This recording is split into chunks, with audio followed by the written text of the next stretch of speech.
फवाद चौधरी साहब, आपकी इस वक्त क्या अंडरस्टैंडिंग है? जो मैंने एक अंडरस्टैंडिंग दी है, शायद ईसीपी पूरे हलके में इलेक्शन ना करवाए, लेकिन अगर ये ज़ोर बढ़ता रहा ऑपोजिशन का, जैसे कि आप देख रहे हैं मोहतरमा मरीम नवाज साहिबा का एक बार फिर इसी चीज़ पे इस्रार है, तो क्या आपकी पार्टी एग्री करेगी कि पूरे के पूरे हलके में इलेक्शन हो जाए? देखिए, पहली बात तो ये है मोहित के इस हफ्ते में 7 इलेक्शंस जो हैं वो पाकिस्तान में हुए। उन 7 में से जो 6 इलेक्शंस हैं उनमें अपोजिशन को कामयाबी मिली है, और एक 7वां ये जो डस्का का इलेक्शन है इसमें पीटीआई इलेक्शन जो है वो जीती है। अब आप अंदाज़ा लगाइए कि वो 6 इलेक्शंस जिनमें एक हल्का जो है इसके बिल्कुल साथ वाला हल्का है सूबाई असम्बली का, वहाँ से 5,000 4,000 कुछ वोटों से पीएमएलएन के कैंडिडेट जीते हैं। तो वो जो 6 हल्के हैं वहाँ तो कोई धांधली नहीं हुई है, वो इलेक्शन साफ और शफाफ है। और एक हल्का जिससे पीटीआई जीती है उस हल्के में बहुत ज़्यादा धांधली हुई है, और उस हल्के के ऊपर ये ऐसे उछल रहे हैं सारे जिन्होंने कभी डस्का देखा भी नहीं है जिंदगी जीती में। कैसे? अभी तक तो जीत मतनाज़े है। आप क्यों कहते हैं कि जीती है? अभी तक तो फवाद साहब रिजल्ट सामने नहीं आए, आप जीते का वर्ड क्यों यूज कर रहे हैं कि जीती है? सिर्फ ऑफिशियल नोटिफिकेशन नहीं ना हो रहा। वैसे जो इंतखाबी नतायज हैं उनमें तो तकरीबन 7,000 वोटों की बढ़तरी से अली असजद मली जो हैं वो एमएनए बन चुके हैं, जो हमारे पोलिंग एजेंट्स का जो हिसाब है और जो उन्होंने हमसे शेयर किया है। अब उसके बाद इलेक्शन कमीशन में जो दरख्वास्त गई है वो गई है कि 20 पोलिंग स्टेशन ऐसे थे जिनमें जो पोलिंग प्रिजाइडिंग ऑफिसर हैं उन्होंने नतीजे जो हैं वो देर से जमा करवाए, और चूंकि उन्होंने कहा कि धुंध थी। अब कई एक मीडिया का सेगमेंट जो है, और स्पेशली जो एक नून लीग का जो एक है, वो इस तरह से इसको बताता है कि जिस तरह से पंजाब में तो धुंध पड़ती ही नहीं है। हालांकि देखिए, मुझे आपको जो लोग भी कभी जो है वो लाहौर का या पेशावर या हमारे सियालकोट का सफ़र करते हैं उनको एग्जैक्टली पता है कि इस वक्त इतनी ज़्यादा धुंध पड़ती है कि आपको बिल्कुल जो है चंद फुट से भी फासला नजर नहीं आता, और इसीलिए रोजाना मोटरवे बंद करनी पड़ती है। रोजाना आपको सियालकोट लाहौर मोटरवे बंद करनी पड़ती है। अच्छा, अब ये जो प्रिजाइडिंग ऑफिसर्स हैं इन्होंने कहा कि हमने आपको नतीजे जो हैं वो तो व्हाट्सएप पे भिजवा दिए थे, लेकिन अब जो रिकॉर्ड है वो धुंध की वजह से लेट हुआ है, हम आ गए हैं। बट इस बहस में पड़े बगैर प्राइम मिनिस्टर साहब लेकिन ने क्या कहा ये कि सही है? क्या वो सिर्फ कह रहे हैं या वाकई ये बात की तस्दीक हो चुकी है? फवाद साहब, क्या जब वो कहते हैं कि हम, आपने पहले भी ये कहा है कि अपनी प्रेस ब्रीफिंग के अंदर कि वो भिजवा चुके थे व्हाट्सएप के जरिए, क्या ये बात हकीकत है? क्या ईसीपी का रिकॉर्ड ये शो करता है कि वो इसके नतायज जो है वो रात को भिजवा चुके थे व्हाट्सएप के जरिए? बिल्कुल, जो प्रिजाइडिंग जो रिटर्निंग ऑफिसर हैं उनको तो जो नतायज हैं वो तो व्हाट्सएप के ऊपर तो मौसूल हो चुके थे, लेकिन उन्होंने कहा कि जी ये जो नतायज हैं, ये जो टेस्टेड जिसको हम फॉर्म 29 कहते हैं, वो फॉर्म जो है वो भी अवेलेबल नहीं है, लिहाजा मैं काम कर सकता।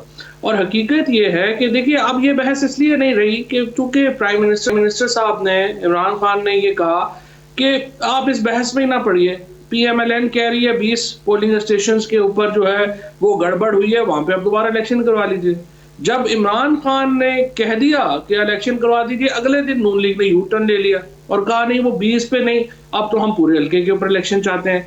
कानूनी तौर के ऊपर जो रूल 90 और 92 है उसके मुताबिक तो एक दफा जब इलेक्शन रिजल्ट कंसोलिडेट हो जाए, मिल जाए, the only way forward is कि इलेक्शन कमीशन उसको अनाउंस करेगा।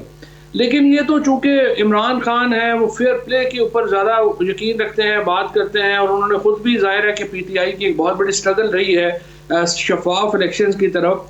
अब 7 इलेक्शंस हुए, एक इलेक्शन पीटीआई जीती, उसके ऊपर धांधली का रोला डाला। 20 पोलिंग स्टेशन का कहा, हमने कहा 20 पोलिंग स्टेशन पे इलेक्शन करा लें, और अब फिर उससे मुकर रहे हैं।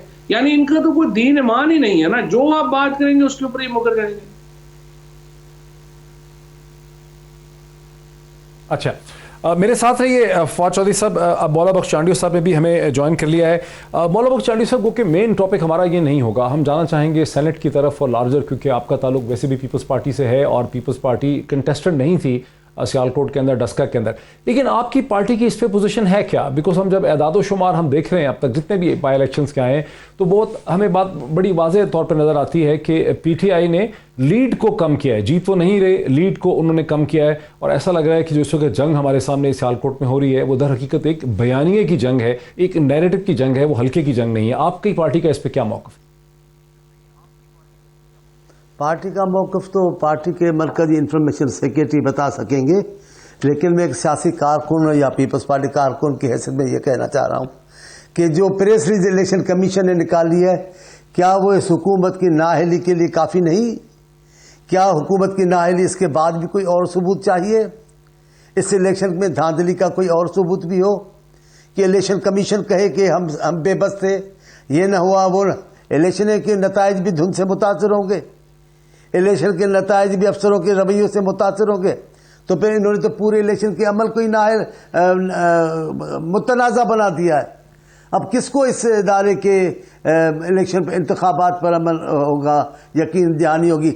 आपने वो प्रेस रिलीज पढ़ा है? हमने डीआईजी से बात करनी चाहिए, डीआईजी ने नहीं की। एसपी से बात करनी चाहिए, एसपी ने बात नहीं की। पोलिंग की तब्दीली आई है, 20 पोलिंग स्टेशन पे शक शुबात है। इन्होंने तो पूरे इलेक्शन के अमल को ही नाकाम बना दिया है, बेएतमाद कर दिया है। मैं नहीं समझता हर शोबे में इन्होंने किस शोबे में अहलियत का मुजाहरा किया है। लेकिन जो चांडी साहब जो आप कह रहे हैं ये तो फिर बयानिए की बात आ गई ना, ये तो आप एनालिसिस चांडी साहब ये तो जो आप कह रहे हैं चांडी साहब ये बयानिए की बात आ जाती है कि आप इसमें से ये नतीजा अखज़ कर रहे हैं। जो एदाद शुमार है वो एदाद शुमार तो ये दिखाते हैं कि लीड बड़ी कम है। अगर आप दोबारा भी हल्के में इलेक्शन करा दें और पीटीआई 2000 से हार भी जाती है, अभी वो कहते हैं हम 7000 से जीत रहे हैं, तो उससे तो लार्जर पॉलिटिक्स पे कोई फर्क नहीं पड़ेगा। चांडी साहब मेरी गुजारिश छोटी चीज से ही आप बड़ी का अंदाजा लगा सकते कि सूरत हाल है क्या। इलेक्शन में इलेक्शन कमीशन का रवैया देख लें और हुकूमत का देख लें। वफाकी हुकूमत है वो कितनी बेबस नजर आ रही है। तो हमारे खर्चा तो सब दुरुस्त है, मैं ये इसमें बयाने की बात नहीं। अगर फिगर बता भी दूं, फिगर पर बहस करें तो बेमाना हो गए ना। वो तो जब एक अमली मुतनाज़ा बन जाए तो फिर एक हल्के के फिगर्स पे मेरी जान बात क्या करने की। इनकी नाअहली है और कुछ भी नहीं है। फौज चौधरी साहब, ऐसा लगता है कि ऑपोजिशन जो है वो डस्का यानी 75 के इलेक्शन को पूरे इलेक्टोरल प्रोसेस के साथ उसको जोड़ रही है, और आपकी पार्टी का जो स्टैंड है एक फेयर प्ले का या ट्रांसपेरेंट इलेक्शन का, उससे उन्होंने एक मतनाज़े कर दिया है, उससे उन्होंने उसके ऊपर एक सवालिया निशान खड़ा कर दिया। नहीं, मुतनाज़े नहीं किया, मुतनाज़े करने की कोशिश की है। देखिए, पीएमएलएन और पीपल्स पार्टी किस मुंह से धांधली की बात करेंगे? जिस किस्म के इलेक्शन सिंध में होते हैं या जिस किस्म के इलेक्शन जो हैं वो पीएमएलएन ने कराए हैं। पीएमएलएन तो खैर पाकिस्तान की वो वाहिद पार्टी है जो कि सुप्रीम कोर्ट ने जिसको डिक्लेयर किया हुआ है 1990 में कि उन्होंने बाकायदा एजेंसीज के साथ मिलकर के इलेक्शन ही पूरा चुरा लिया। और ये वाहिद पार्टी है पाकिस्तान की जिसको ये एजाज़ हासिल है कि सुप्रीम कोर्ट ने उसकी जो धांधली है उसके ऊपर जो है वर्डिक्ट दिया हुआ है। इसी तरीके से जो इलेक्शन ये पीटीआई ही है जिसमें जब इलेक्शन होते हैं, फ्रेंकली इससे पहले तो ये था पिछली हुकूमतों में कि ज़िमनी इलेक्शन लड़ने का क्या फ़ायदा है, जीतना तो हुकूमत नहीं है और आप ऐसे ही अपने पैसे भी ज़ाया करें और एक पूरा इलेक्शन प्रोसेस में मेहनत भी करें, क्या ज़रूरत है। तो लोग तो इलेक्शनों में इंटरेस्टेड ही नहीं हुआ करते थे। पता था जी सिंध से पीपल्स पार्टी ने जीत जाना है, यहाँ से जो है नून लीग ने जीत जाना है जिनकी हुकूमतें थी। ये पहली बार हुआ है कि जब पीटीआई इलेक्शन लड़ती है तो लगता है कि हुकूमत तो कहीं नजर ही नहीं आती। डस्का के इलेक्शन में आप देखिए कि कितने वहाँ पे लोकल गवर्नमेंट के फंड्स पड़े हुए थे तकरीबन 1 अरब रुपए के। अगर हुकूमत चाहती तो 3 महीने पहले 4 महीने पहले तमाम डस्का में बड़ा तरक्याती कामों का सिलसिला शुरू हो जाता। खुद जब मैं ज़िमनी इलेक्शन लड़ा 2016 में तो आखिरी 2 हफ्तों में 50 करोड़ रुपया मेरे हल्के में बांट दिया गया। डीसीएसपी मेरे जो मुखालिफ उम्मीदवार थे उनके जलसे जो है वो मैनेज करवाया करते थे, कुर्सियां भी उनको ला के दिया करते थे। और तमाम एक पूरी जो हुकूमत है पंजाब थी उसके एमएनए एमपीएस हर यूनियन काउंसिल में घुसे हुए थे, कैंपेन्स कर रहे थे। ये जो सूरत हाल है ये यकसर मुख्तलिफ है उन हुकूमतों से, पीपल्स पार्टी और पीएमएलएन की हुकूमतों के ज़िमनी इलेक्शन से।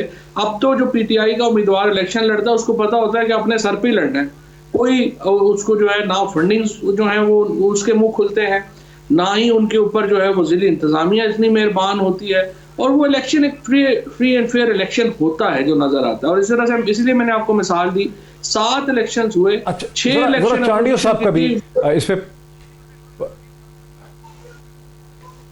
जी चांडियो साहब, एक कुछ सवाल एक ये भी उठ रहा है कि क्या वजह है, वो क्या डायनामिक्स है, वो क्या हिसाब किताब और मैथमेटिक्स है जिसमें पीपल्स पार्टी तमाम ज़मीनी इंतखाबात सिंध में जीत लेती है? क्या वजह है किसी और के जीत के चांस का इम्कान भी नहीं हो पाता? पीपल्स पार्टी की कारकर्दगी की क्या सवाल है?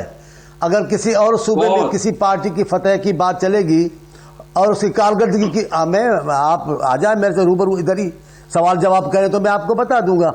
ये सिर्फ ये जिसका विस्का की बात नहीं है। बात यह है पीटीआई के लोगों को परेशान कर दिया है, लोगों का जीना अजीर्ण कर दिया है। महंगाई की कयामत देखें, गरीबों के जो हाल है, पीटीआई ने दिया क्या है अवाम को? वजीर आज़म ने अपना कारनामा कौन सा बताया है सवाए मुखालफिन को गालियां देने के? उसने ये नहीं किया। भाई आपने क्या किया वो बताएं ना। हम पर मजाक करना तंज करना आसान है। दिया क्या है आपने पाकिस्तान के लोगों को? इतने अरसे में क्या बताएंगे लोगों को? सवाए झूठ के, सवाए झूठी दवाओं के, सवाए मुखालफिन को गालियां देने के। ये भी मुखालफिन ने किया। ये तो आपने क्या किया जनाब? आप तो बताएं आपने अवाम को क्या दिया है? आपने बिजली का वादा किया वो पूरा किया है या हर रोज महंगाई कर रहे हैं? आपने चीजों के सस्ते होने की बात की, हर दौर महंगाई है। ऐसा कोई वजीर आज़म नहीं है पाकिस्तान में जो महंगाई की तारीफ करे, जो महंगाई को मजबूरी बताए, जो महंगाई को अपने कंट्रोल से बाहर। चौधरी साहब को जवाब देने दीजिए ब्रेक से पहले, बहुत जल्दी। देखिए जी, ये तो चौधरी साहब इसका क्या जवाब, जो सवाल रेज करते हैं चांडियो साहब की? तो देखिए, हर एक देख रहा है कि सिंध में क्या कारकर्दगी है। ये तकरीबन एक कशरा हो गया है सिंध में पीपल्स पार्टी की हुकूमत को। यार फवाद भाई ऐसी बातें ना करें, ऐसी बातें ना करें। बाकी देख लें। इसी तरीके से जो महंगाई जल्दी है, आप ही जान छुड़ाने की कोशिश करेंगे फवाद भाई, आप भी जान छुड़ाएंगे जल्दी। नहीं, इशू ये है कि ये जो सारी इस वक्त एक सिचुएशन जिसका हमें सामना है, उसकी जो जिम्मेदार है वो तो एक डेकेड ऑफ डार्कनेस है, जिसमें 5 साल पीपल्स पार्टी की हुकूमत थी, 5 साल PMLN की हुकूमत थी, और 10 साल की एक बुराइयां हैं जिसको तो इस बार भी जड़ से उखाड़ने और इंशाल्लाह उसको जब चीजें बेहतर हो रही हैं और इंशाल्लाह बेहतर होंगी। लेकिन असल बात यह है जो मैंने आपको अर्ज किया, इलेक्शन सिंध में जो होता है और जो पंजाब में होता है या खैबर पख्तूनख्वा में होता है, उसमें बहुत फर्क है। सिंध का इलेक्शन जो लोग पहले तो वो डराए जाते हैं, धमकाए जाते हैं। अलीम आदिल शेख का आप देखिए वहां पे क्या हाल हुआ है। सो वहां पे तो एक गुंडागर्दी की जो है वो सियासत है। पंजाब और KP में तो ऐसा नहीं है।